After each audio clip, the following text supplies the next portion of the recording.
You have made it to the last video in this section on federalism. Congratulations. We're going to be spending a few more minutes talking about the history of American federalism and how things have changed over time. That's really the key of this particular unit. We're going to be talking about how federalism has evolved. And we're asking this question: how has federalism changed over the years? We've been around as a country for a pretty long time. How is federalism today different than it was at the time of the nation's founding? Out of all of the videos that we've done on federalism so far, this is definitely the one that's going to make you the most hungry. Why? Because we're going to be spending some time talking about cake. Look at that cake right there. It looks so delicious. Wow, that looks really good. We've got that layer cake there on the left, and we've got that marble cake on the right. I think I should probably stop this video right now and go take my lunch break because I'm starting to get hungry. Why are we talking about cake? Don't worry, it's going to make sense in a minute. We're going to use these two types of cakes as really an analogy for how federalism has changed over the years. For most of American history, we've been all about that layer cake right there. Look at that cake, magnificent. Two very delicious layers separated by that frosty filling there. And this is really, for most of American history, what our system of federalism was like. You're thinking, what is he talking about? Don't worry, I'll get there in just a second. But today and throughout most of the 1900s, we had this system and have continue called marble cake federalism, which as you see right there. And that looks really delicious too. Look at how the different flavors all blend together in one bite. All right, let's get on to explaining what the heck we're talking about. And we're going to start with this system of dual federalism. Of course, dual meaning two, but sometimes we refer to this type of federalism as layer cake federalism. Let's imagine that instead of representing those two delicious layers of cake, those layers actually represent government power. What do I mean by that? Let's imagine that top layer represents the national government and that bottom layer represents the state governments. Stick with me here. It's going to make sense in just a second. If you look at that picture, what do you see? You see that those layers never touch each other. They're completely separate and distinct. This is a really great analogy for how federalism functioned for most of our nation's history. For most of our history, from the time of the adoption of the Constitution all the way up until the 1930s, we had this system of dual federalism. That's really most of American history.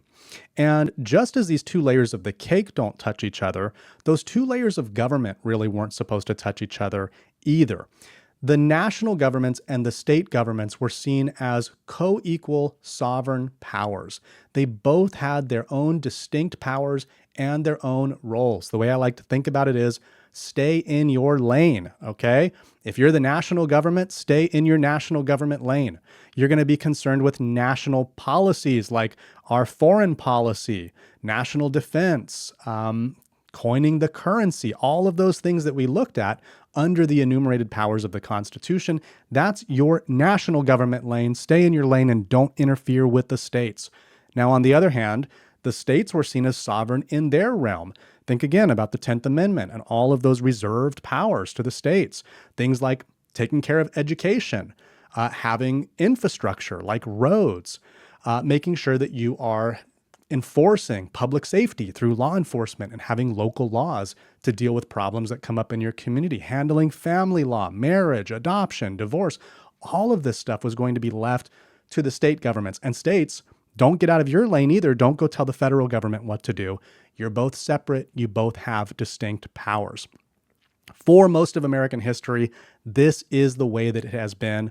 But everything is going to change with a really major event that happens in the starting in 1929 and then leading into the 1930s. And of course, that is the Great Depression. I think we've talked a little bit about the Depression in the class so far. This was a period of extreme economic disruption in the United States, beginning with the stock market collapse in 1929 and leading to severe economic collapse. We had widespread unemployment. We had widespread poverty. Following that stock market collapse in 1929, a cascade of really terrible economic news hit the country. You had thousands of banks across the United States fail. There was no federal deposit insurance. And if you had your money in one of those banks, well, guess what? You just lost your life savings. That also led to a collapse in businesses. thousands of businesses across the United States had to close their doors because of the tough economic times. What did that mean for the people who were working in those businesses? Well, of course, they lost their jobs. You ended up at one point with 25% of American adults who were out of work at that time. That is an incredibly high unemployment rate. And this, again, was at a time when we didn't really have public programs in terms of a social safety net, something we're going to talk about more later in the semester. So there was a real desire on the part of the American people to see policies that would address the poor economic conditions and also the struggles that American people were facing at that time. And that's going to lead to a real realignment when it comes to federalism. With the introduction of President Franklin Roosevelt's series of policies that he called the New Deal, we're going to see that system of federalism really get shaken up. It's no longer going to be that layer cake. We're going to begin to see a marble cake. He started putting together these policies that would try to achieve a national government policy, like, say, spreading electricity throughout rural areas. But the way that he would do that would be by working with the states to enact that. So we had programs like the Work Progress Administration, the Tennessee Valley Authority, even the Social Security Act. These were all going to include elements of having a national government policy, but using the states to do it. And we're going to explore this a little bit more on the next couple of slides. This was the start, the kickoff for an end to that favorable status of that layer cake. We're going to get a new cake now, okay? We're going to get that delicious marble cake. Look at that, so delicious. All right. Maybe after you watch this video, you'll actually go and eat some cake and think about federalism. This is kind of what we've got today, this marble cake approach. And you can see that if you take a bite of that marble cake, your bite is going to include both of those flavors. You can't really separate it. So we kind of use that analogy to talk about federalism today and since the 1930s because we don't really have that same level of separation between the national government and the state governments. Instead, we see them much more working together. The national government oftentimes is going to set a policy priority, but they're going to use the state and local governments to enact it. And usually the way that works is that the state and local governments receive money from the national government in order to do what the national policy is about. So, like a marble cake, those responsibilities and those functions, they kind of blend together. Now, right now, it's probably a little bit abstract, so why don't we bring it back down to reality with a real example that you're all going to be familiar with, which is if you live in Los Angeles, driving on the freeway. Now, those interstates that you usually see that you're driving on, let's say you get on the 110 or the 5, all of these are part of the interstate system. That's a national government system of roads. 90% plus of the funding that goes to the interstate system comes from the federal government. It's a national priority. But if you've ever had the experience of having to slow down because there's workers on the road, who is it that's out there on the road fixing them or repairing them when they need to? You probably already know the answer to this. It's Caltrans, right? If you live in California, you're familiar with seeing Caltrans on the side of the road. What is Caltrans? Well, of course, it stands for California Department of Transportation, right? So we've got this national government policy. We have the interstate, and the federal government is paying the money for that interstate. But who is it that's actually doing the day-to-day repair, maintaining it? It's the state of California. State of California is getting a lot of money from the federal government to keep those interstates in working order. It's a national government priority, but we're bringing it back down to the states. We use this approach for so many different types of federal policies today. Another big example would be like Medicare and Medicaid. Those are also programs where the state and the national governments have to work together to enact them. So how does it work? Which has brought us to our final slide. We're going to be talking about grants and mandates. This is something important that I want you to know. Now, a grant, it's really easy, actually, I think, for students to think about grants because as you're going through and you're getting financial aid, some of you will receive a grant at one point or another. Maybe you get the Cal Grant or you get the Pell Grant. What is it? It's money that you receive for your education, and you can use it how you wish, right?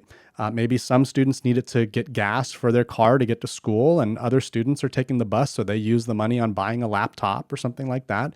The money is coming to you, You don't have to pay it back. You just have to use it on the category that in this case would be education for you. The same thing is kind of working at the national level too. The national government has a priority. They want the states to enact it, but they're not going to sit there and micromanage how every dollar is spent.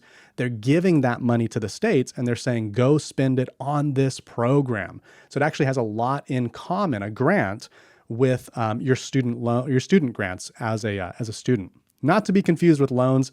That's a story for another day that we're not going to talk about right now. Grants are those monies that you don't have to pay back. So this is one way that you can kind of get the states to comply with national government. So now that you know what grants are, we're going to pivot. We're going to talk a little bit about mandates. When I started my teaching career, a lot of people didn't know what a mandate was, but after living through the COVID pandemic, people are pretty familiar with mandates. We had mask mandates and business mandates and vaccine mandates and so forth. And so people tend to know what a mandate is now because of living through that experience. It's when there's a requirement that's placed by law which compels people to act in a certain way. Now, when we're talking about mandates in the sense of federalism, we tend to be talking about federal laws that the states have to enact. And oftentimes, they can be penalized if they don't go through with it. So let me give you an example of this. We're going to first take a look at the drinking age. If you wanted to walk into a bar or a club and you wanted to drink, how old do you have to be? Just about everybody watching this video knows that you would have to be 21 years old in order to do that. It doesn't really matter if you live in California or Nevada or Florida, 21 is the drinking age. But that's kind of weird, right? It's like the same thing throughout all of the 50 states. If we look back to the 10th Amendment, shouldn't that be something that the states get to decide? So why do we have it the same throughout the entire country? Well, the states actually do get to decide. Here's something interesting about mandates. The national government can put some policies in place that say, if you don't do this certain thing, you're not going to get that money. Okay, so let me give you an example. Again, when it comes to the minimum drinking age, some states used to have the drinking age at 18 years old. But once that mandate went into effect, if states didn't legally raise the drinking age to 21, then they would not be eligible for getting certain federal funding from the government to help with their transportation needs. So they would be leaving a ton of money on the table. And guess what all these states began to do? They then began to raise their drinking age to 21. So constitutionally, the states get to do it. But because of that mandate, they all got in line. Another example of a mandate would be, say, like the Americans with Disabilities Act. We're actually in the process of building some new stuff around LACCD, and all of those buildings are going to have some things to help students and members of our community with disabilities. Think about ramps going up to the front of the building, or an elevator, or making sure that when you walk into the restroom, that the sinks are low enough that somebody who's in a wheelchair can wash their hands. All of this is required under a federal law called the Americans with Disabilities Act, which was passed in the 1990s, which was really aimed at making more accessible spaces for people living with disabilities. And that ended up putting these policies in place on new building and construction. The states didn't get any money for that. They have to comply with it. If they don't, it can open them up to lawsuits. All right. So it is a mandate in the sense that they're not getting money for it, but they have to do it. All right, so we have made it to the end. Go ahead and pat yourself on the back. You've done a great job in this unit, and we've really explored a ton about federalism. I hope you've learned a lot. I'm going to leave you with this question. I want you to think about it, ponder it as you go on about your day. Do you prefer that the power is held at the national level or at the state level, and why? Who should have the power? We'll be thinking about that in our next unit as well, and I hope that you have a great day. Thank you so much for watching. I will see you next time.